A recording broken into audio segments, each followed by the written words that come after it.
इसकी कल्पना करें, यह गर्मी का चरम है और आपका एयर कंडीशनर अचानक काम करना बंद कर देता है।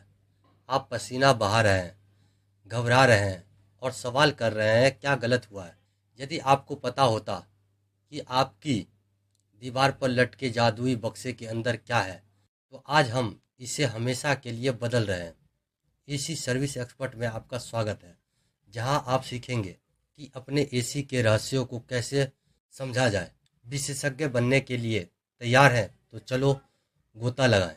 वैसे अगर आपको लगता है कि आपके एसी के अंदर काम करने वाले छोटे बोनों द्वारा संचालित है, स्पॉइलर अलर्ट, तो ऐसा नहीं है। इससे पहले कि हम आगे बढ़ें, मैं आपसे यह पूछना चाहता हूँ, क्या आप जानते हैं कि आपके एसी के हिस्सों को समझने से आप मरम्मत की लागत में हजारों रुपए बचा सकते हैं।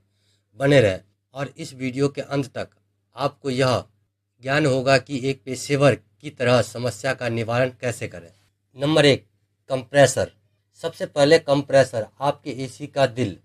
इसे इंजन के रूप में सोचें और कूलिंग प्रक्रिया को चलाता है। इसका काम रेफ्रिजरेंट को कंप्रेस करना और इसे सिस्टम के माध्यम से पंप करना। इसके बिना आपका एसी उतना ही अच्छा है जितना एक पंखा। यहाँ एक प्रो टिप है, यदि आपके एसी की कूलिंग कमज़ोर हो रही है तो कंप्रेसर मदद के लिए गुहार कर रहा होगा, और हाँ, नज़रअंदाज करने पर इसे बदलना महंगा पड़ सकता है। लेकिन रुकिए, कंप्रेसर अकेला हीरो नहीं है।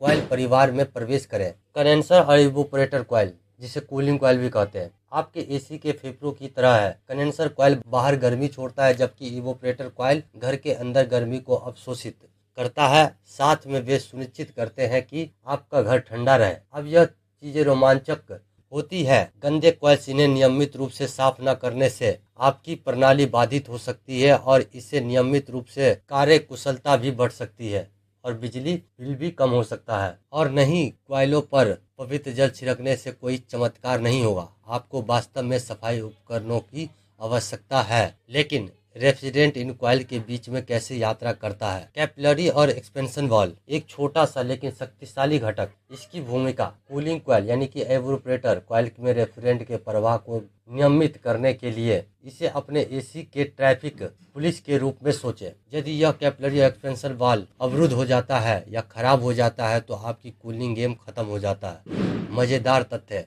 कैपिलरी और एक्सपेंशन वाल्व की समस्या का शीघ्र निदान करने से आप संपूर्ण सिस्टम विफलता से बच सकते हैं। और विफलताओं की बात करते हुए आइए स्पष्ट दृश्य में छिपे मूक हत्यारे के बारे में बात करते हैं। एयर फिल्टर यह प्रभावशाली नहीं लगता है, लेकिन यह धूल और एलर्जी के खिलाफ आपकी रक्षा की पहली पंक्ति में है। एक भरा हुआ फिल्टर आपके एयर फ्लो को कम कर सकता है और सिस्टम को ओवरवर्क कर सकता है और आपकी बिजली बिल को बढ़ा सकता है। यहाँ एक चुनौती है, अपना चेक करें। इस वीडियो के तुरंत बाद फिल्टर करें। यदि यह ग्रे या काला है तो इसे साफ करके दोबारा लगाएं। लेकिन क्या हो यदि यह घटक संचार नहीं करते? अपने एसी के मस्तिष्क से मिले, यानी दिमाग से मिले। थर्मोस्टेट और सेंसर, पीसीबी बोर्ड। सेंसर और पीसीबी बोर्ड मास्टरमाइंड है। वे तय करते हैं कि कब ठंडा करना है, कितना ठंडा करना है और कहाँ तक। यहाँ तक कि एरर्स का निदान भी करते हैं। यहाँ एक खराबी आपके एसी को खराब कर सकती है। इसके लिए आपका सिस्टम अजीब व्यवहार कर रहा है, तो इसकी जांच करके शुरुआत करें सेंसर से। क्या आप जानना चाहते हैं कि सर्वोत्तम प्रदर्शन के लिए ये सभी हिस्से एक साथ कैसे काम करते हैं? अंत तक देखते रहे, यह इस लायक है। जब तक आप अपने एसी सिस्टम के प्रमुख हिस्सों को जानते हैं तो अब आप टेक्नीशियनों की दया पर निर्भर नहीं है। याद रखें, ज्ञान शक्ति है और इस मामले में यह बचत भी है। टेक्नीशियन युक्तियों में जांचे पावर ऑफ कंपाउंडिंग पर मेरा अगला वीडियो न केवल वित्तीय में बल्कि कैसे छोटे लागत प्रयास आपके एसी के जीवन काल को सुपर चार्ज कर सकता है। अभी अंतिम स्क्रीन पर क्लिक करें और अपनी विशेषज्ञता को अगले स्तर पर ले जाएं। एंड स्क्रीन पर संबंधित वीडियो के लिए धन्यवाद।